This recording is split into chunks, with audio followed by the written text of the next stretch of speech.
నన్ను మరి ఇంత ఉంచడం అయితే అన్యాయం కదా. నేను ఇప్పుడు కోఆపరేట్ చేయకపోతే మీ గురించి ఒక్క మాట కూడా మాట్లాడలేదు. ఇప్పుడు మీరు నన్ను బయటకు తోలియకపోతే నేను ఎట్లా కోఆపరేట్ చేయలేపు.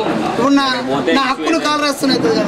ఇప్పుడు నేనేమన్నా ప్రీవియస్ నా చరిత్రలో ఎక్కడన్నా లా అండ్ ఆర్డర్ ఇష్యూ చేసి ఎక్కడన్నా వైలెన్స్ సృష్టించిన చరిత్ర మీ రికార్డులకి ఉంటే చెప్పని నేను లోపల నేను ఎక్కడన్నా శాంతియుతంగా అది అధికారంలో ఉన్నా ప్రతిపక్షంలో ఉన్నా నేను శాంతియుతంగానే రిజిస్ట్రేషన్ చేస్తా. మీరు నాకు సహకరించాలి. నన్ను ఒప్పుకొని మీరు ఎవరు ఇక్కడ లోపలికి వెళ్ళి బయటకు రాకూరి. నేను ఒప్పుకొని ఎవరు వస్తే నువ్వు కూడా ఇద్దరం కలిసి నీ జీబుల్ని పోదాం.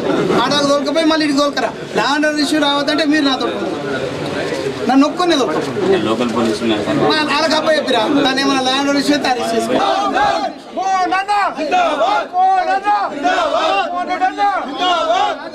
నేను ఏమంటున్నానంటే నేను చెప్తున్నది సింగిల్ సరిపోయింది. ఆయన అక్కడికి వెళ్ళి పంపించినా సరే నన్ను ఇక్కడికి వెళ్ళి ఒకళ్ళని పంపించమని అడుగుతున్నాను. మీకు లా అండ్ ఆర్డర్ ఇష్యూ లేకుండా ఒకళ్ళతో మాట్లాడు ఆయనని పంపించినా సరే. ఎందుకంటే చర్చకు మేము పోలేమనే చెడ్డ పేరు వస్తుంది. ఏమంటారు సోదరులు? అంతనే కదా. ఎవరైనా ఒప్పుకోలేదు. నాతో బాగా ఇబ్బంది అవుతుంది అక్కడంటే మా వాడిని పంపించేసి ఎవరైనా ఒక్కళ్ళు పంపి కూర్చోమన్నాడు మాట్లాడుతున్నాడు అధికారులతో. మీరు కూడా